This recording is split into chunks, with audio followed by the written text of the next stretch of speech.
ధ్యానం చేస్తామని కూర్చుంటాం.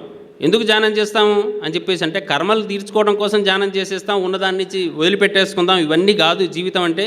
శక్తివంతులు కావాలి, ఆదర్శ పురుషులు కొంతమంది ఉంటుంటారు, ఆదర్శ పురుషుల స్థాయికి మనం ఎదగాలి అని చెప్పేసి ధ్యానం కాదనమాట. మా ఇంట్లో పిల్లవాడి పెళ్ళి కావట్లేదు కాబట్టి ధ్యానం చేస్తే పిల్లవాడి పెళ్ళి అవుతుంది. ఇందుక ధ్యానాలు మన కర్మలను మనం పూర్తి చేసుకోవటానికి గొప్ప మార్గం మీరు చేస్తున్నటువంటి గొప్ప పని.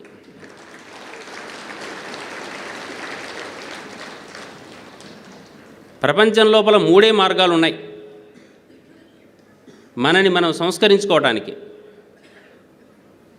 ఆ సంస్కారం అనేటటువంటిది ఏర్పరచుకునే సందర్భం లోపల ఒక మొక్క పెట్టినప్పుడు ఇష్టం వచ్చినట్టు పెట్టాం, దాన్ని జాగ్రత్తగా విత్తనం పెడతాం, అది కొంచెం ఎదుగుతుంది, దాన్ని చిన్నది పాదు తీస్తాం, కొంచెం నీళ్లు పోస్తాం, అది కొంచెం పైకి ఎదుగుతుంది, దానికి ఒక చిన్న కట్టె పెడతాం, చిన్న తాడు కడతాం, ఇంకా కొంచెం పైకి ఎదుగుతుంది, ఓ ట్రీ గార్డు పెడతాం మేకలు తినకుండా, ఇంకా పైకి ఎదుగుతుంది. ఇట్లా పైకి ఎదిగిన తర్వాత దాన్ని రక్షించిన తర్వాత అది మహావృక్షం అవుతుంది. అది కొన్ని వేల మందికి ఆశ్రయం ఇస్తుంది. అప్పుడు ఇది సంస్కారం అంటే. మనని మనం ఎప్పటికప్పుడు శుభ్రం చేసుకునేటటువంటిది సంస్కారం. ఒక రాగి చెంబు ఉందనుకుందాం మన ఇంట్లో, ఒకసారి దోమేస్తే తెల్లగా ఉంటుందా ఎప్పటికీ? మళ్ళీ తెల్లారి మళ్ళీ దోమాలి. మరి ప్రపంచం లోపల 3 మార్గాలు ఉన్నాయి మొత్తం ప్రపంచంలో.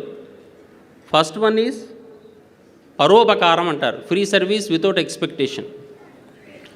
మళ్ళీ ఆశించకుండా పరిపూర్ణంగా సర్వీస్ చేయటం. భగవంతుడు కోరుకునేది అదే. అందరినీ ప్రేమించేసి అందరికీ కావలసిన ఇచ్చి అందరిని అట్లా చూస్తూ ఉండగలిగేటటువంటి స్థితి ఎవరికైతే ఉంటుందో వాడు భగవంతుడు అవుతున్నాడు.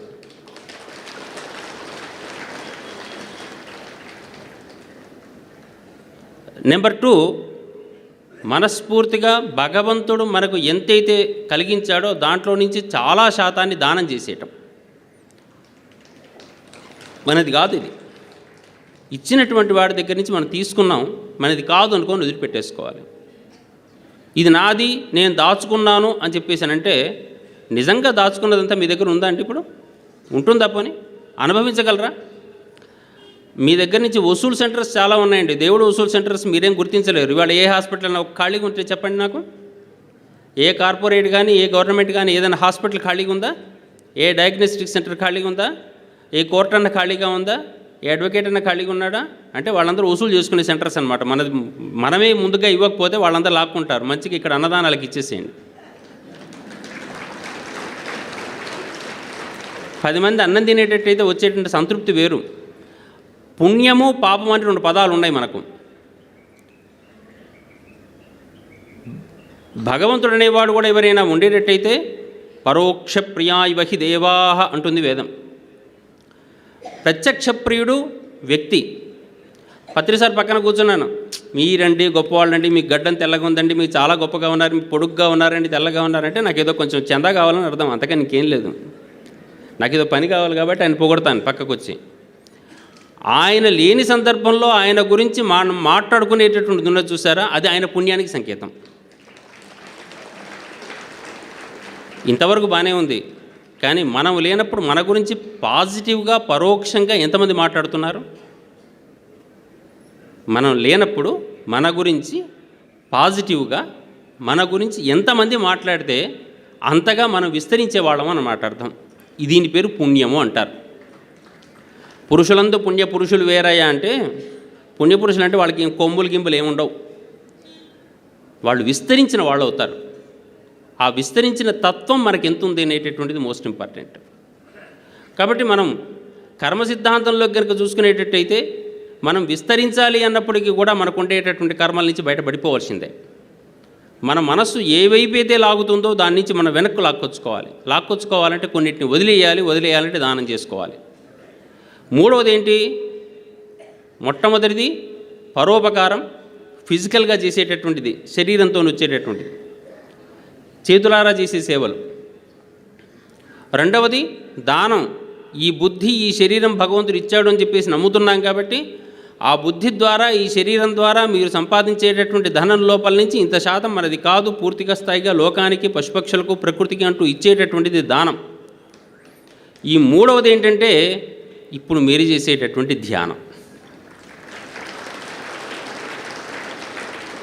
నిరంతరము మన మనస్సును మనకన్నా ఉన్నతమైనటువంటి శక్తి దగ్గర మనం కేంద్రీకరించాలి అనేటటువంటి భావనను ఏర్పాటు చేసుకున్నప్పుడు ఇక్కడే అనేక రకాలైన మార్గాలు వచ్చాయి మనకు. మార్గాల లోపల ఎన్నో రకాల విషయాలు చెప్పుకుంటున్నప్పటికీ కూడా అతి సులువైనటువంటి మార్గం ఇప్పుడు మనం ఈ ఆశ్రమంలో చేసేటటువంటిది. అత్యంత సులువు నిజానికి సార్ చెప్పేటటువంటి మార్గం. కానీ ఇది కూడా కష్టంగానే చూసేవాళ్ళు కూడా ఉన్నారు. భూమి సూర్యుడి చుట్టూ తిరుగుతుంది కదా, భూమికి శక్తి ఉందా లేదా? ఇప్పుడు ఎవరైనా సరే తనకన్నా ఉన్నతులైనటువంటి వారి చుట్టూ తిరిగితే తనకు శక్తి వస్తుంది అనేటటువంటిది ప్రకృతి నేర్పిన సందేశం. అది తనకన్నా బలహీనుల దగ్గరికి ఎవరు తనకన్నా హయ్యర్ ఎనర్జీ దగ్గరికి వెళ్తారు. అట్లాగే మన మనస్సు కూడా ఎప్పటికీ కూడా మనకన్నా సమున్నతమైనటువంటి ఆలోచనలతో సమున్నతమైనటువంటి శక్తితో కనుక ఆలోచించినా, అసలు ఆలోచనలే లేకుండా మనలో ఉండేటటువంటి దైవంతోనే మనలో ఉండేటటువంటి చైతన్యంతో కలియటానికి ప్రయత్నం చేసినప్పటికీ కూడా మనకు ఆనందం కలుగుతుంది అనేటటువంటి చెప్పేది మాట. ఇది ధ్యానం. పరోపకార దాన ధ్యానాదులు ఎవరైతే కంటిన్యూగా చేస్తూ ఉంటుంటారో వారికి మాత్రము పరిపూర్ణమైనటువంటి ఉన్నతి ఏర్పడుతుంది అనేటటువంటిది 100% సత్యం. మనం ధ్యానం చేస్తున్నాం. ధ్యానం చేస్తున్న సందర్భం లోపల మనం చేస్తున్నటువంటి పనులేంటి? సార్ పక్కనే ఉన్నప్పటికీ కూడా కొన్ని ఓపెన్గా మనం మాట్లాడుకుందాం, నో ప్రాబ్లం.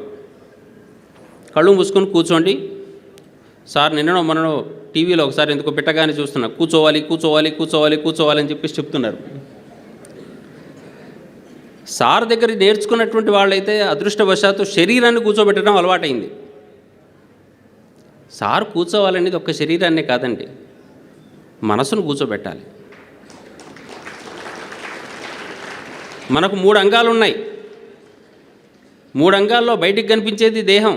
ఇదొక ఇన్స్ట్రుమెంటే, దీనికి ఏం శక్తి లేదు. దీన్ని నడిపించేటటువంటి శక్తి ఏమిటి అంటే మనస్సు. ఈ మనస్సుకు శరీరానికి ఆధారమైనటువంటిది ఒక చైతన్యం. ఆ చైతన్యం పక్కకు పోయినాడు ఈ శరీరం చచ్చిపోయింది అన్నారు. ఈ శరీరంలో ఆ చైతన్యం ఉన్నంతసేపు నేను మాట్లాడుతుంటాను, వింటుంటారు, చూస్తుంటారు, అన్నీ జరుగుతుంటాయి. ఇది శరీరంలో నుంచి చైతన్యం కొంచెం పక్కగా జరగగానే ఈ శరీరం పోయింది అంటారు. శరీరం పోయింది కాదు, ఇక్కడ లోపల నుంచి ఈ శరీరము ఆ శక్తిని పట్టుకునేటటువంటి శక్తిని కోల్పోయింది అని అర్థం. మరి అది ఉన్నంతసేపే కదా ఏ ఆటలు సాగినా. అది పక్కకు పోయిన తర్వాత ఏ ధ్యానం సాధ్యం కాదు కదా. అందుకని మనలో ఏదో ఒక అపూర్వమైనటువంటి ఒక చైతన్యం ఉంది అని అర్థం. మరి ఓ అపూర్వమైన చైతన్యానికి భారతీయ సంప్రదాయం అంతా దైవం అని పేరు పెట్టేసింది. మీ ఇష్టం, మీరు ఏదైనా బొమ్మ పెట్టుకోండి. మీకన్నా పెద్దవాళ్ళది, గురువులది, గొప్పవాళ్ళది ఏదైనా పేరు పెట్టుకోవచ్చు. ఓ శక్తి అని పెట్టుకున్నాం. ఇంత పెద్ద శక్తి అని మనం పేరు పెట్టుకున్న తర్వాత శక్తి నాలో ఉంటే ఇప్పుడు నేనే దేవుణ్ణి కదా, ఇంకా దేవుళ్ళు వేరే వాళ్ళు ఉంటారా?